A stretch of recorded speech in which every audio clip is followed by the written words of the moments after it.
샹크스와 미호크의 대결이 종료된 이후 패기지옥의 세 번째 경기 조로와 티치의 대결이 시작됩니다. 티치는 조로와의 대결이 시작된 이후 제하하하 이번 상대는 니 녀석인가 밀짚모자의 오른팔 롤로노와 조로 라고 소리쳤고, 조로는 곧바로 칼을 꺼내들며 자야에서 본 이후 직접 보는 건 처음이군. 이 녀석이 사왕이 되었다는 걸 듣고 놀랬다.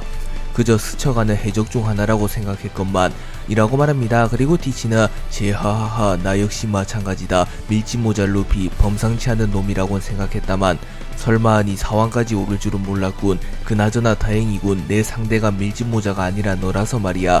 능력 없이 그놈을 상대하는 건 조금 성가셨을지 몰랐는데 말이야 라고 말하며 조로를 도발함과 동시에 자신감을 드러냅니다. 그리고 조로는 언짢은 듯한 표정을 지으며 빠른 속도로 티치에게 접근하여 곧바로 티치를 베어버리려 합니다. 하지만 티치는 무장색 필기를 사용하여 조로의 검을 막아낸 뒤 잊지 않았겠지. 나 역시 사왕으로 불리는 것을. 능력만 가졌다면 사왕이 오를 수 없었을 것이다. 간부 따위에게 당할 만큼 호락호락하지 않다고 라고 말한 뒤 곧바로 조로의 멱살을 붙잡은 뒤 조로의 복부에 펀치를 적중시키며 조로를 멀리 날려버립니다. 하지만 조로 역시 꽤나 강해진 상태였기에 티치의 공격을 버텨낸 뒤 장기를 봉쇄당한 놈에게 질 거라면 세계 최강이 되겠다는 목표를 가지지 않았을 것. 이곳이 이 녀석의 무덤이 될 것이다 라고 말하며 조로와 티치의 피할 수 없는 대결이 시작됩니다. 티치와 조로의 본격적인 대결이 시작된 이후 조로는 곧바로 자신의 검에 폐양색 패기를 둘렀고 엠마가 조로의 패기를 흡수하기 시작합니다. 그리고 이내 조로는 엠마의 능력을 통제하며 자신의 전투력을 극대화시킨 뒤 삼도류 호랑이 사냥을 사용하여 곧바로 티치의 다리와 팔을 베어버립니다. 하지만 티치는 어둠어둠 열매의 능력을 소실하게 되며 고통을 2배로 받는 페널티도 함께 사라지게 되었고, 조로의 공격을 손쉽게 버텨내는 모습을 보인 뒤 체구에 어울리지 않게 빠른 속도로 조로에게 접근한 뒤 자신의 주먹에 무장색 패기를 휘감은 뒤 곧바로 조로를 땅에 처박아 버리는데 성공합니다. 하지만 조로 역시 맷집만큼은 타고난 인물이었기에 티치의 공격을 버텨낸 뒤 다시 한번 티치에게 접근하여 여왕 삼도룡 100상정 비룡시극을 사용하여 티치에게 치명상을 입히는데 성공합니다. 그리고 티치는 이번 공격은 꽤나 매섭군. 고통을 2배로 받았다면 쓰러졌을지도 모르겠어. 하지만 상황이 많이 달라졌지. 안 그래 해적 사냥꾼? 이라고 소리친 뒤 다시 한번 조로를 공격하려 합니다. 하지만 조로는 견문색 패기를 사용하여 티치의 공격을 피해낸 뒤 곧바로 반격을 시도하며 자신의 검 세자루에 폐양색 패기를 두른 뒤 폐왕 3일 천격을 사용하여 티치를 단숨에 베어버리려 합니다. 하지만 티치는 폐양색 패기라 최대한 감추려 했는데 더는 감출 수 없겠군. 빨간머리 샹크스와의 대결 이후 처음인가. 제하하하 즐겁군. 이 주체할 수 없는 힘 막아봐라 롤로노와 조로 라고 소리친 뒤 자신의 주먹에 폐양색 패기를 휘감은 뒤 곧바로 조로의 공격을 맞받아칩니다. 그리고 티치와 조로의 폐양색 패기가 충돌하며 엄청난 충격파가 형성되었고, 이내 티치의 패기가 조로의 패기를 압도하며 티치의 공격이 조로의 공격을 뚫어냅니다. 그리고 조로는 치명상을 입으며 멀리 날아갔고, 조로는 저 녀석의 폐양색 패기는 무언가 다르다. 이질적인 힘이 느껴지는군 이라고 중얼거렸고, 티치는 이 녀석이 사용하는 엠마와 비슷한 원리다. 나의 폐양색 패기는 사용자의 생명력마저 흡수하지 해서 최대한 감춰두려 한 것이다. 하지만 이 녀석은 자격이 있는 것 같군. 생명력을 깎아서라도 쓰러뜨려야 할 만큼 말이야 라고 말했고, 조로는 이해할 수 없군. 그런 폐양색 패기는 듣도 보도 못했어 라고 말했고, 티치는 제하하하 나 역시 마찬가지다. 아마 나의 특수한 신체와 연관이 있겠지. 하지만 그런 것 따윈 크게 중요치 않다. 오직 이 힘만이 중요할 뿐이지 라고 말하며 웃음을 짓습니다.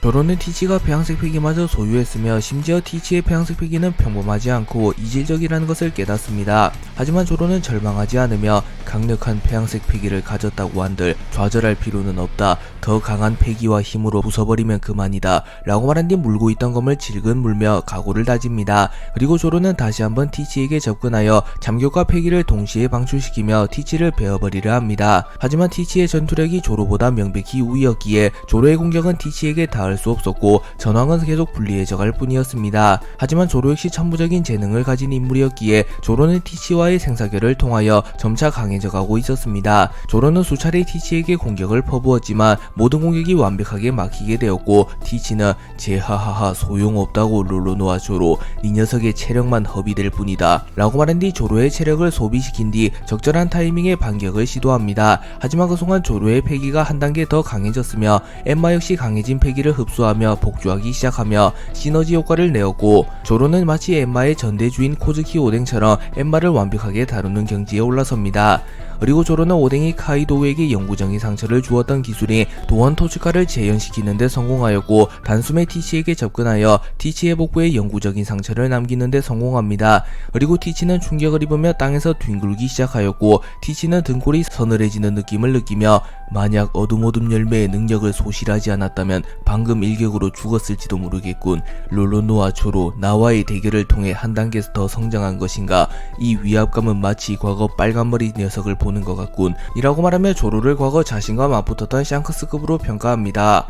티치는 조로의 성장에 놀라며 더는 방심하지 않았으며 전력을 다해 조로에게 덤벼듭니다. 그리고 티치는 습관적으로 어둠 열매의 능력을 사용하여 거리를 좁히려 하였지만 폐기지옥에서는 악마 열매가 소실된 상태였기에 티치의 능력이 발동되지 않았고 티치는 일말의 틈을 허용하게 됩니다. 그리고 조로는 그 틈을 놓치지 않고 매우 빠른 속도로 티치에게 접근하여 아수라발건 망자의 희롱을 사용하여 티치를 마무리 지으려 합니다. 하지만 티치는 견문색 폐기를 통하여 조로의 공격을 읽어낸 뒤 빠른 속도로 몸을 비틀며 조로의 공격을 피해냈고 정타를 피해내는데 성공합니다. 그리고 곧바로 티치의 반격이 이어졌고 티치는 자신의 양주먹에 각각 폐양색 폐기와 무장색 폐기를 휘감은 뒤 전력으로 조로를 난타하기 시작하였고 조로는 힘겹게 티치의 공격을 막아섭니다. 그리고 티치는 번뜩이는 전투 센스를 선보이며 일부러 자신의 공격을 변칙적으로 교차하며 빈틈을 유도했고 조로는 과하게 몸에 힘을 준 결과 티치가 변칙적으로 주먹을 교차하자 빈틈이 생겨나며 앞으로 몸이 쏠리게 됩니다. 그리고 티치는 그 틈을 놓치지 않으며 조로의 복부에 펀치를 적중하였고 조로는 피를 토해내며 멀리 날아갑니다. 그리고 티치는 비록 흔들흔들 열매의 힘을 사용할 순 없지만 흰수염과 유사한 자세를 취하며 조로의 앞면에 주먹을 강타하였고 조로는 충격을 입으며 쓰러집니다. 티치는 쓰러진 조로를 향해 천천히 걸어오며 꼴이 말이 아니고 롤로노와 조로, 하지만 그 정도면 잘 싸운 거다. 사왕을 상대로라면 말이지 라고 말하며 곧바로 조로의 목을 비틀어버리려 합니다. 하지만 그 순간 티치는 서늘한 기분을 느끼며 반사적으로 자신의 손을 뒤로 뺐고 조로는 본능적으로 자신에게로 향하는 티치의 손을 베어버리려 했던 것입니다. 그리고 조로는 다시 일어나며 상대가 누구든지 내겐 상관없다. 최강을 향해 나아가는 남자 앞에 그 누구라도 평등하게 쓰러질 뿐이니 말이야. 검은 수염 마샬디 티치, 너 역시 마찬가지다 라고 말한 뒤 다시 한번 티치에게 접근하여 티치를 공격합니다. 그리고 티치는 실증이 난 듯한 표정을 지으며 어째서 계속해서 덤비는 거지, 이미 승부는 기울었다고 라고 소리쳤고 조로는 패배를 인정하고 도망치는 것은 검사의 수치다. 패배는 곧 죽음, 죽기 전까지 패배를 인정할 마음 따윈 없다 라고 말하였고 조로는 자신의 스승 미호크와의 첫 대결을 떠올리며 그 사내를 뛰어넘기 위해 라고 중얼거렸고 이후 쿠이나를 떠올리며 친구와의 약속을 지키기 위해 라고 중얼거립니다. 그리고 마지막으로 루피와 동료들을 떠올리며 동료들을 지키기 위해 네 녀석을 쓰러뜨린다 라고 말한 뒤 공중으로 튀어오릅니다. 그리고 자신의 검 세자루의 폐양색 폐기를 휘감았고 그 순간 조로의 검 세자루가 모두 일시적으로 흑도로 변환됩니다. 그리고 조로는 자신의 최후의 기술이자 최강의 기술인 패왕참흑 청격 참화를 사용하여 티치를 공격합니다. 그리고 티치 역시 본능적으로 지금이 승부처라는 것을 확신한 뒤 제하하하 부딪혀보자고 롤로노와 조로, 승자는 단 한 명이다 라고 소리친 뒤 자신의 수명을 1년 이상 줄일 각오로 폐양색 폐기를 극대화시킨 뒤 조로의 공격을 맞받아칩니다. 그리고 조로와 티치의 공격이 충돌하며 엄청난 충격파가 형성되었고 이내 서로의 공격이 서로에게 적중하며 티치와 조로는 동시에 쓰러집니다. 조로와 티치는 서로의 공격을 허용한 뒤 동시에 쓰러졌고 원피스 게임의 진행자는 이를 지켜보며 이런 당황스럽군요. 두 참가자가 동시에 쓰러지는 경우는 드문데 이럴 경우에는 1초라도 먼저 쓰러진 사람이 패배한 것이 됩니다 라고 말한 뒤 곧바로 비디오 판독에 들어갑니다. 하지만 공교롭게도 조로와 티치는 0.1초의 오차도 없이 똑같은 시간에 쓰러졌고 는 난감해하며 이런 경우는 저도 처음 보는군요. 먼저 의식을 차리는 참가자가 승리하는 것으로 하겠습니다. 언제가 될지 모르겠지만 분명한 건 두 캐릭터 모두 죽지는 않았으니까 말이죠 라고 말하며 조로와 티치를 바라봅니다. 한편 조로는 내면의 세계에서 또다시 지옥과 같은 곳을 헤매고 있었고 조로는 이런 또 이곳인가, 킹과의 대결이 왔던 이라고 중얼거렸고 조로의 앞에는 사신과 같은 인물 한 명이 나타납니다. 그리고 조로는 또 네 녀석이냐 해골, 난 여기서 죽을 수 없다, 의식을 차리게 도와줘 라고 말했고 사신은 아무런 대꾸를 하지 않고 조로를 잠시 바라본 뒤 곧바로 사신의 낫을 사용하여 조로를 베어버렸고 조로는 잠시 후 정신을 차리며 일어납니다. 그리고 조로는 눈을 비비며 검은 수염은 어떻게 된 거지? 라고 중얼거렸고 조로의 눈앞에는 정신을 차린 티치가 서 있었습니다. 그리고 티치는 제하하하 아쉽게 되었군 롤로노아 조로. 몇 분만 늦었으면 내가 졌을지 모르겠어. 하지만 결론적으로 나의 승리다. 내가 네 녀석보다 먼저 정신을 차렸다.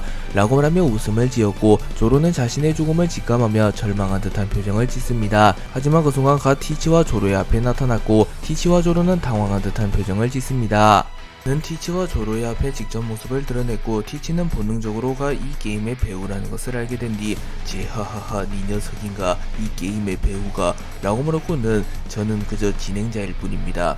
승부의 결과를 알려주기 위해 나타났을 뿐 어차피 다음 라운드로 넘어가며 기억은 소각시킬 예정이니 저를 기억할 순 없을 겁니다.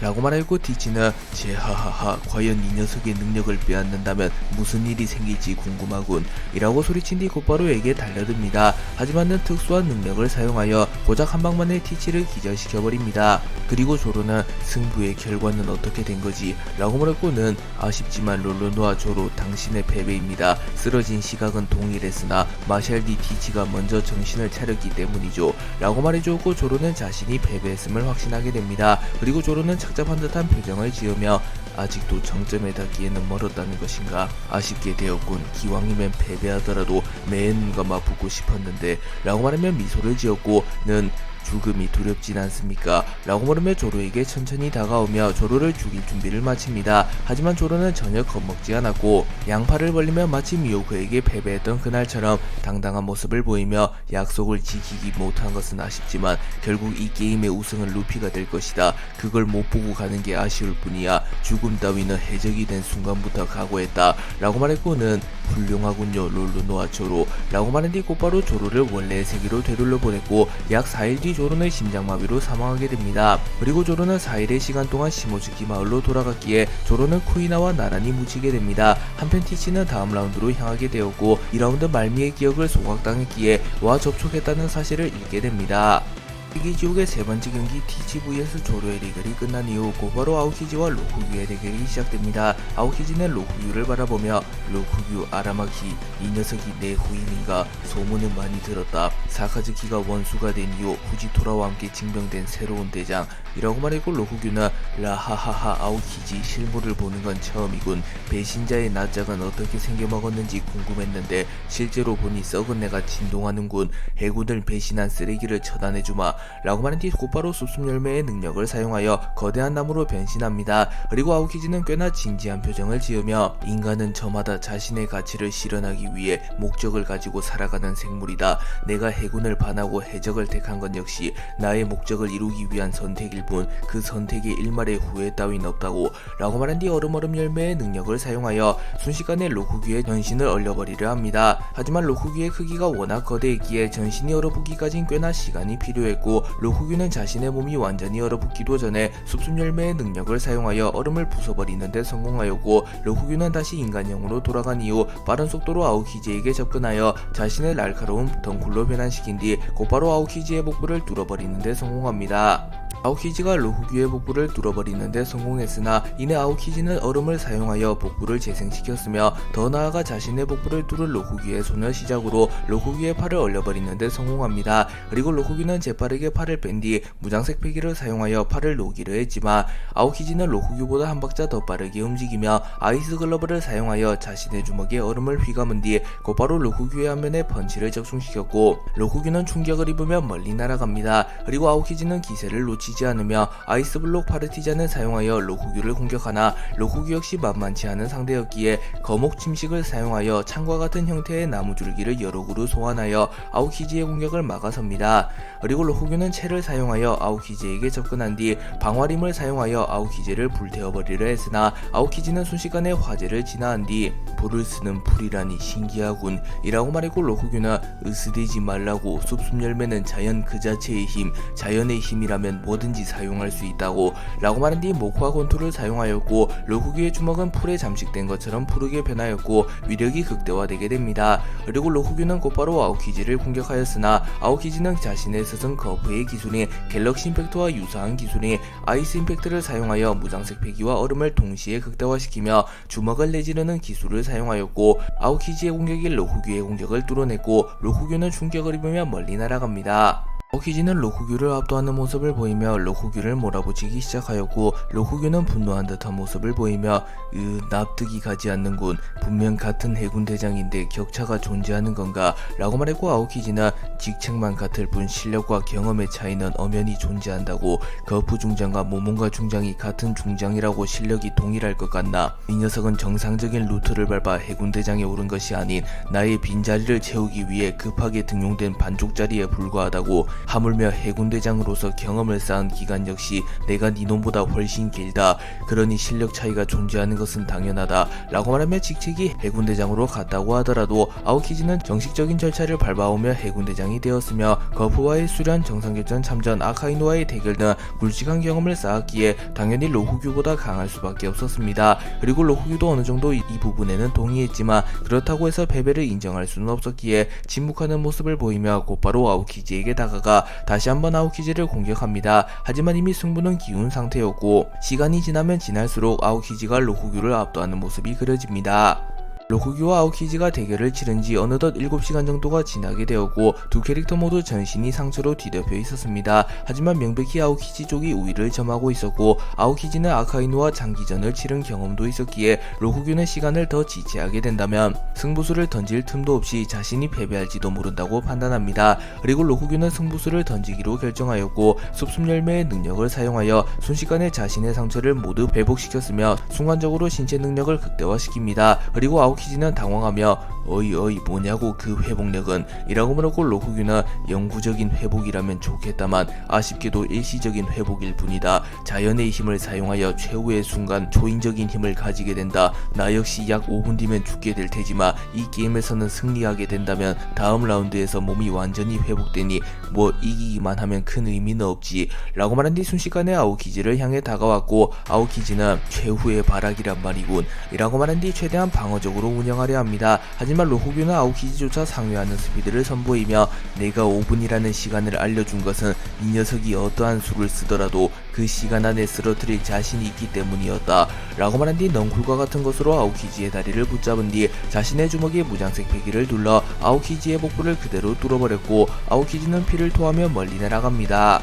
로쿠규는 자신의 생명력을 담보로 한 기술을 사용하여 일시적으로 상처를 모두 회복하고 기량을 상승시키며 아오키지를 압도하는 모습을 보였고 결국 아오키지의 복부를 뚫어내는 데 성공합니다. 그리고 아오키지는 재빠르게 얼음을 사용하여 자신의 복부를 재생시키나 이미 장기에 손상이 간 상태였고 아오키지는 피를 토하며 비틀거립니다. 하지만 엄밀히 따지자면 전투불능 상태가 된 것은 아니었기에 원피스 게임은 종료되지 않고 지속되고 있었고 로쿠규의 시간은 이제 고작 3분 정도밖에 남지 않았습니다. 그리고 로쿠규도 이를 알았기에 다시 한번 아오키지에게 다가가 이번에는 아오키지의 심장을 꿰뚫으려 했으나 그 순간 아오키지는 얼음 열매의 능력을 사용하여 로쿠규를 얼려버리는 데 성공했고 이후 아이스블록 파르티잔을 사용하여 로쿠규를 공격합니다. 하지만 로쿠규는 곧바로 얼음을 깨버린 뒤 이런 공격은 소용없다고 라고 소리친 뒤 자신의 손을 날카로운 나무처럼 만들며 아오키지의 심장을 노리나 그 순간 아오키지는 아이스 글러브를 사용하여 자신의 주먹에 얼음을 두른 뒤 거푸와의 군함백을 회상하며 거푸 중장, 당신에게 배운 이 기술이 어쩌면 나의 마지막 일격이 될지도 모르겠군요.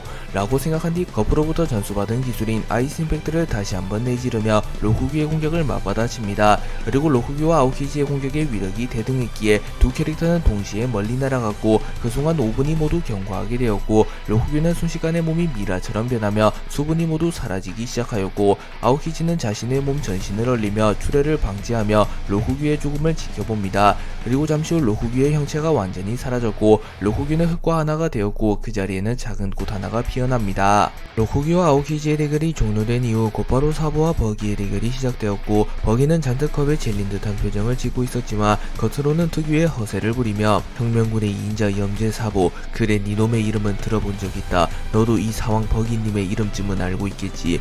라고 물었고 사부는 물론 사왕이라면 모두 파악하고 있다. 라고 답했고 버기는 그렇다면 사왕의 강함도 잘 알겠군. 드래곤도 아니고 네 녀석은 내 상대가 아니야. 차라리 항복하는 게 어때? 적어도 싸움의 고통 따윈 겪지 않을 테니 말이야. 라고 말했고 속으로는 제발 항복을 선언해달라고 비는 모습을 보입니다. 하지만 그 순간 사부는 웃음을 터뜨렸고 미안하지만 난 너의 진짜 실력을 알고 있다고. 아까 대기실에서 루피가 내게 말해줬어. 버기라는 녀석은 우손만큼 약하다고. 아쉽지만 내게 그런 허세는 통하지 않아. 설령 네가 정말로 루피 빨간머리 등과 어깨를 나란히 했더라도 나는 싸워보기도 전에 도망치진 않았을 테고 라고 말했고, 버기는 표정을 숨길 생각도 없었는지 매우 당황하는 표정을 지으며 이런 밀짚모자 자식 감히 사왕 버기님의 험담을 하고 다녔겠다 라고 소리친 뒤 동강동강 열매의 능력을 사용하여 자신의 상반신과 하반신을 분리한 뒤 곧바로 공중을 향해 도주합니다. 그리고 사부는 당황하는 표정을 지으며 뭐지, 분명 악마의 일매 능력은 봉인되었다고 들었는데 젠장 일단 이 대결을 끝내고 생각한다 라고 생각합니다. 사부는 공중으로 도주하는 버기를 보며 조금은 한심하다는 듯한 표정을 지으며 저런 녀석이 사왕이라니 믿을 수 없군 이라고 중얼거린 뒤 곧바로 이글이글 열매의 능력을 사용하여 버기의 앞을 불로 가로막았고, 이후 순식간에 버기에게 다가간 뒤 불주먹을 사용하여 버기를 불태워버립니다. 그리고 버기는 전신이 불타버렸지만 의외로 로제적단에서 구르며 맷집은 단련했던 터이기에 사보의 공격을 한 번은 버텨낼 수 있었고, 조금은 방심한 사보를 향하여 특제 버기탄을 쏴버립니다. 하지만 사보는 자연계 악마 열매 능력자였기에 버기의 특제 버기탄은 사보에게 아무런 데미지를 줄 수조차 없었고, 사보는 버기의 특제 버기탄이 터진 이후 불꽃과 함께 신체를 재생시킵니다. 그리고 버기는 절망한 듯한 표정을 지으며 나의 최후가 이렇게 비참할 줄이야. 이럴 줄 알았으면 샹크스 녀석에게 패기 정도는 가르쳐달라고 할걸. 젠장 다음 생에는 빌어먹을 해적, 해군, 혁명군 녀석들과 엮이지 않고 이스트블루에서 얌전히 보물이나 모아야겠군 이라고 생각합니다. 그리고 사보는 불주먹을 사용하여 다시 한번 버기를 공격하였고, 순식간에 버기의 전신이 타들어가며 버기는 사망하게 됩니다. 버기와 사보의 대결이 종료된 이후 드래곤과 피터의 대결이 시작됩니다. 피터는 드래곤을 바라보며 혁명군 수장 몽키디 드래곤, 한때 해군이었던 이놈이 반역자가 된 것은 세계정부의 수치다 라고 말했고, 드래곤은 세계정부의 만행과 실체를 알게 되며 해군에서는 정의를 관철하지 못한다고 판단했을 뿐 해군을 관두고 혁명군을 창설한 것엔 한 줌의 후회도 없다 라고 말한 뒤 악마 열매 능력을 사용하였고, 거친 바람이 불어오기 시작합니다. 그리고 피터는 곧바로 샌드웜의 형태로 변신하여 단번에 드래곤을 집어삼키려 했지만 드래곤은 거대한 폭풍을 만들어내며 피터를 공중에 띄워버리는데 성공하였고, 드래곤은 폐기지옥이라고 소개되었다만 문제없이 능력이 사용되는군. 주최 측의 실수인지 폐기로 저항하는 데 성공한 건지 모르겠다만 나에게는 유리한 상황이다 라고 생각한 뒤 태양색 폐기를 번개의 형태로 방출하며 피터를 공격합니다. 그리고 피터의 꼬리 부분이 완전히 박살나버렸으나 피터는 오로성 특유의 회복력을 선보이며 꼬리를 재생시켰고, 드래곤은 역시 갈림과 마찬가지로 약점이 따로 존재하는 건가 라고 생각하며 이미 임무의 권능을 부여받은 오로성 갈림과 싸워본 경험을 토대로 피터 역시 특유의 약점이 존재할 것이란 것을 파악합니다.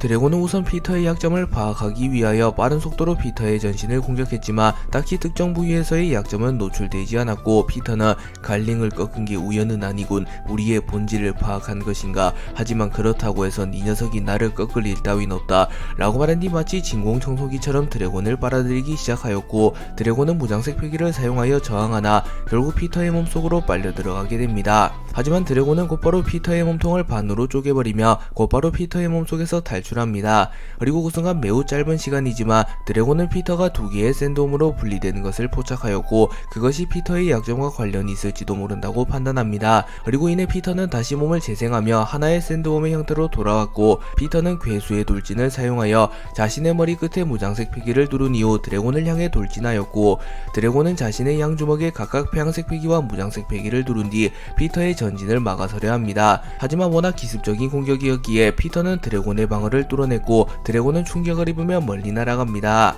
드래곤은 피터의 약점이 피터가 공격을 받으면 몸이 분리되는 것이라고 판단했지만 피터 역시 격렬한 저항을 하는 탓에 쉽사리 기회를 잡기가 쉽지 않았고, 피터는 드래곤이 자신의 약점을 공략하기 이전에 빠르게 몰아붙이며 드래곤을 쓰러뜨리려 합니다. 피터는 본질을 파악했다고 한들 결과가 달라지진 않는다 라고 말한 뒤 사고의 돌진을 사용하여 빠른 속도로 드래곤에게 접근하였고, 자신의 머리에 평색 베개를 휘감은 뒤 곧바로 드래곤을 덮쳐버립니다. 그리고 드래곤은 바람 열매의 능력을 사용하여 폭풍우를 일으키며 피터의 공격을 막아서려 했지만 피터의 체구가 워낙 컸으며 폐기의 위력도 강했기에 폭풍으로 피터의 전진을 막는 것은 불가능했고, 피터는 곧바로 드래곤을 들이박아 버리는데 성공합니다. 그리고 드래곤은 충격을 입으며 멀리 날아가나 피터는 기세를 놓치지 않으며 엄청난 모래 폭풍을 일으키며 드래곤을 모래 속으로 묻어버리려 합니다. 하지만 드래곤은 견문색 폐기를 사용하여 모래가 밀집되기 전에 빠져나가는데 성공했고, 피터는 기다렸다는 듯이 꼬리를 사용하여 드래곤을 땅에 쳐박아 버렸고, 드래곤은 갈비뼈를 포함한 전신의 뼈가 부서지는 부상을 입습니다.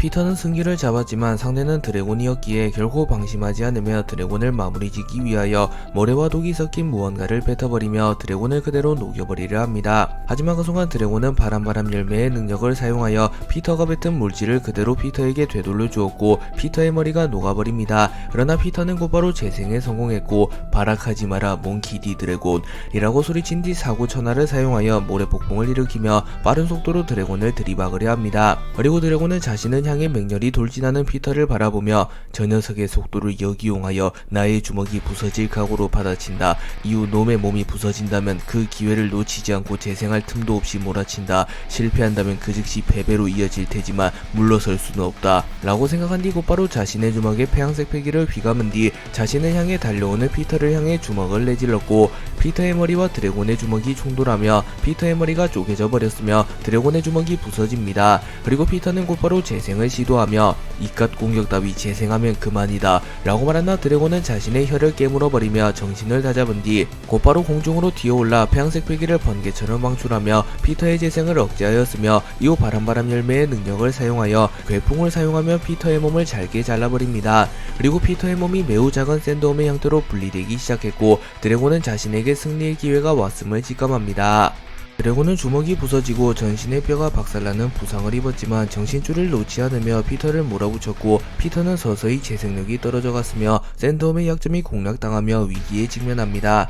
그리고 피터는 하는 수 없이 샌드홈의 형태에서 인간형으로 돌아오며 승부를 보려 했고 드래곤은 괴수의 형태를 포기한다면 이 녀석도 불로불사의 괴물은 아닐 터 라고 말하며 인간형으로 돌아온 피터는 자신에게 위협적이지 못하다고 말합니다. 그리고 피터는 분노한 듯한 모습을 보이며 하기의 쓰레기 따위가 신을 능멸하다니 라고 중얼거린 뒤 자신의 주먹에 폐양색 패기를 휘감아 드래곤의 안면을 노렸고 드래곤은 이미 오른 주먹이 박살난 상태였기에 피터의 공격을 받아치지는 못하였고 견문색 패기를 사용하며 미래의 질을 통하며 피터의 공격을 미리 읽어낸 뒤 피터의 공격을 피해냅니다. 그리고 드래곤은 곧바로 바람을 응집시켜 매우 빠르고 위력적인 형태로 방출하며 곧바로 피터의 심장을 뚫어버리는 데 성공했고 피터는 더 이상 샌드홈의 회복력을 선보이지 못하는 상태였기에 드래곤의 공격을 버텨내지 못하며 쓰러집니다. 그리고 잠시 후 피터는 전투불능 상태가 되었고 드래곤이 피터를 꺾고 다음 라운드에 진출합니다.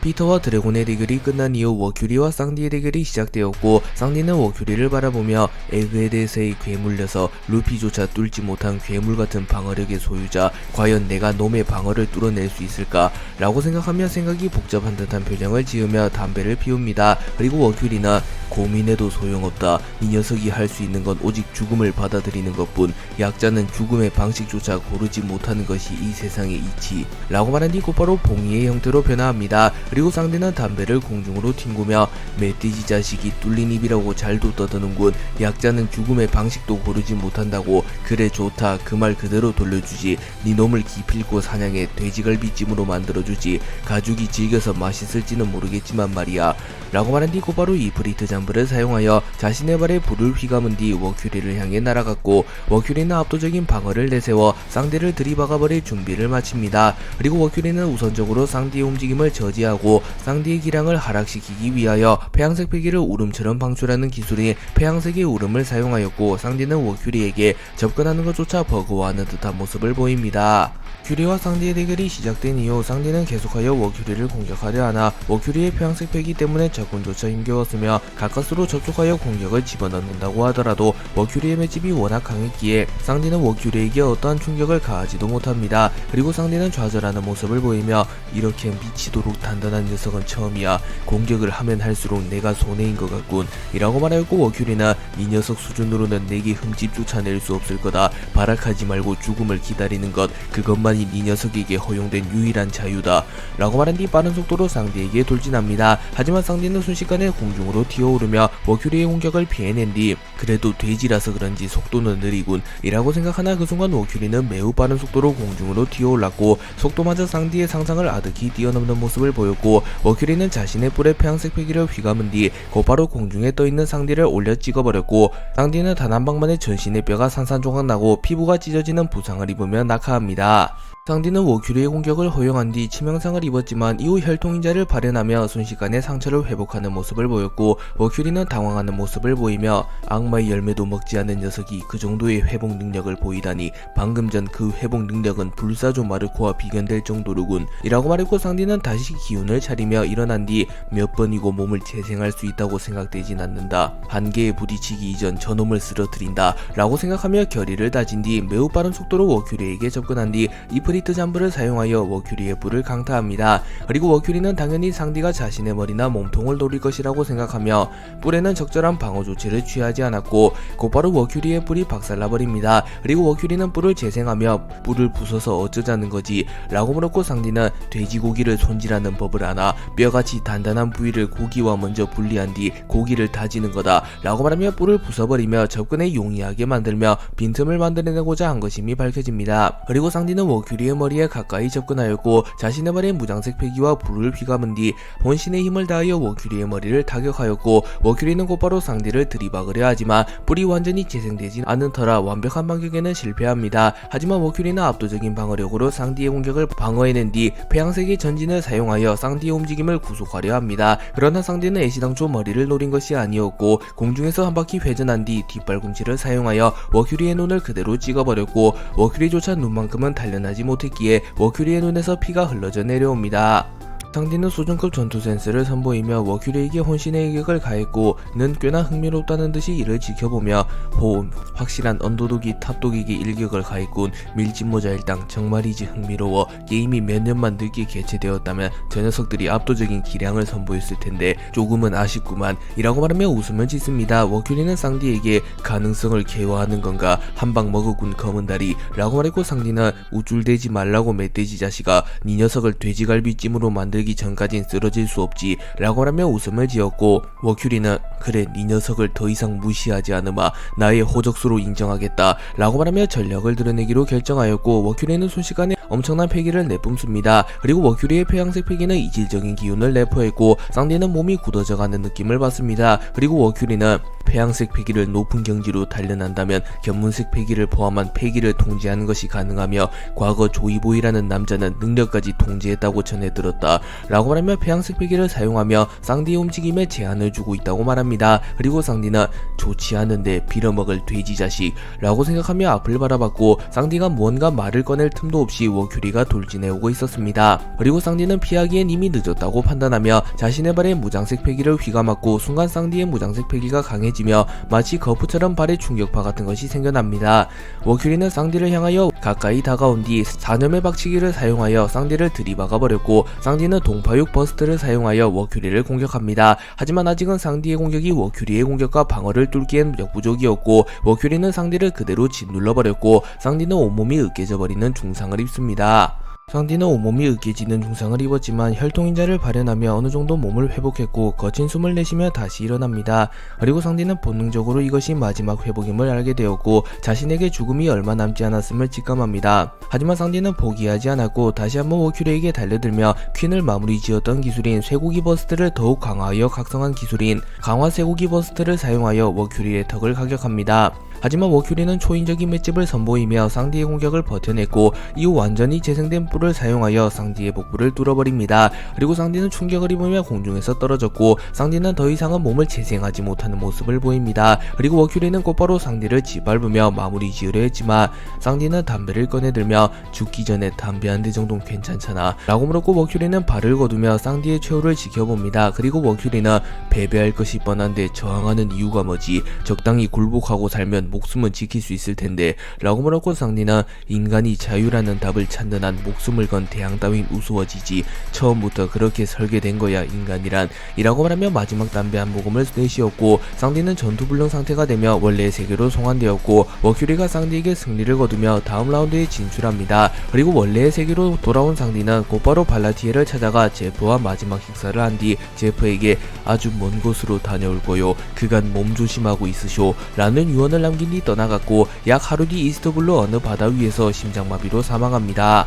워큐리와 상디의 대결이 종료된 이후 마스와 빙크스의 대결이 시작되었고, 마스와 빙크스는 서로 같은 편이었기에 곧바로 전투를 이어가지는 않고 대화를 시도합니다. 마스는 내전이라니 이러면 우리 측이 손해로군 이라고 말했고 빙크스는 무릎을 꿇으며 그러게 말입니다 마스성 하면 어떻게 하실 생각입니까? 라고 물었고 마스는 일단 이 게임은 내가 승리하는 걸로 하지 자네의 공은 잊지 않겠네 라고 말했고 빙크스는 게임에서 패배하는 것은 곧 죽음이라는 것을 알고 있었기에 오묘한 표정을 지으며 고민을 합니다. 그리고 빙크스는 좋습니다. 상관의 명령은 절대적 기꺼이 세계 정부를 위해 목숨을 바치겠습니다 라고 말했고 마스는 방심하는 모습을 보이며 뒤돌아섭니다. 하지만 그 순간 빙크스는 곧바로 검을 뽑아들며 마스의 복부를 찔러버렸고 마스는 피를 토하며 쓰러졌고 마스는 빙크스를 노려보며 감히 내란을 일으키는 거냐 라고 물었고 빙크스는 죄송합니다만 세계 정부를 위해선 더 강한 사람이 다음 라운드에 진출하는 게 맞습니다 라고 말합니다. 그렇기에 빙크스는 표면적으로는 세계 정부를 위하는 척을 하지만 충성심보다는 살고자 하는 의지가 더 강했기에 내란을 일으킨 것이었습니다. 빙크스가 마스를 찔러버린 뒤 곧바로 마스의 목을 베어버리려 하나 그 순간 마스는 폐양색 폐기를 방출하며 이츠마대의 형태로 변했고 상처를 일부 회복합니다. 하지만 인간형 상태에서 피해를 입은 것이었기에 괴수로 변했음에도 상처가 완전히 회복되지 않았고 빙크스는 그 사실을 잘 알고 있다는 듯이 역시 인간형 상태로 받은 피해는 이어지군요. 오로성들의 상처를 보고 어림짐작했는데 또한 저는 오로성들의 약점도 모두 알고 있습니다. 즉 마스성께서는 승률이 없다는 소리입니다. 라고 말하며 웃음을 지었고 마스는 분노한 듯한 표정을 지으며 이런 건방진 이 녀석의 죄는 잊지 않겠다. 제 아무리 피거랜드가의 미래라고 한들 즉결 처분을 면하지 못할 중죄를 저질렀다. 라고 말한 뒤 곧바로 파괴강선을 쏴버립니다. 그리고 빙크스는 공중으로 떠올라 카무사리와 유사한 기술을 사용하여 마스의 날개를 베어버렸고 마스는 곧바로 날개를 재생합니다. 하지만 그 순간 빙크스가 빠른 속도로 마스에게 다가와 마스의 몸통을 수직으로 꿰뚫어버리는 공격을 시도하였고 마스는 치명상을 입으며 하늘에서 떨어집니다. 그리고 빙크스는 이츠마대는 고대 괴수 중 하나 과거 명궁을 맞고 온몸이 수직으로 꿰뚫려 사망했었죠. 고로 당신의 몸통을 수직으로 꿰뚫는 공격입니다. 라고 하며 웃음을 지었고 마스는 분노한 듯한 표정을 지으며 나의 모든 걸 알고 있다고 한들 소용없다. 애시당초 오로성이 되었다는 것은 세계 정부의 모든 인물 중 최고의 실력을 가졌다는 뜻이니 라고 말한 뒤 일시적으로 상처를 재생시킨 뒤 다시 한번 빙크스를 향해 날아왔고 빙크스는 긴장한 듯한 표정을 짓습니다.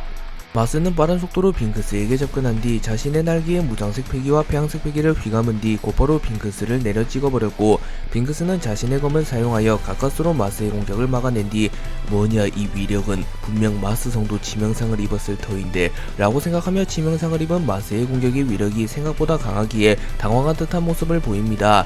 그리고 곧바로 마스의 공격이 이어졌고 마스는 괴조의 울음을 사용하여 빙크스를 공격하였고 빙크스는 곧바로 무장색 폐기를 사용하여 마스의 능력을 무효화시킵니다. 하지만 그 순간 마스가 빠르게 날아와 자신의 부리를 사용하여 빙크스의 몸을 뚫어버리려 했지만 빙크스는 빠르게 공중으로 튀어오른 뒤 폐양색 피기와 참격을 동시에 방출시키며 마스가 자신에게 접근하는 것을 막아냅니다. 그리고 빙크스가 숨을 고르는 사이 마스는 몸을 회복한 뒤 다시 빙크스에게 접근하였고 빙크스는 지치지도 않는가 확실히 약점을 공략하지 않은 공격은 위력이 떨어지군 시간이 지나면 지날수록 내 손해다 저 녀석이 부상을 입은 지금 승부를 본다 라고 생각한 뒤 자신에게 다가오는 마스의 공격을 맞받아칠 준비를 합니다. 그리고 마스는 소용없다 라고 소리치며 자신의 필살기가 기술인 괴조난풍을 사용하려 합니다. 하지만 그 순간 마스의 장기에서 출혈이 일어났고 이는 잠시 전 마스가 인간형 상태일 때 입었던 상처의 여파였습니다. 그리고 이는 승부의 행방을 결정짓는 스노우볼로 작용하게 되었고 빙크스는 절묘한 타이밍에 자신의 검에 폐양색 폐기를 휘감은 뒤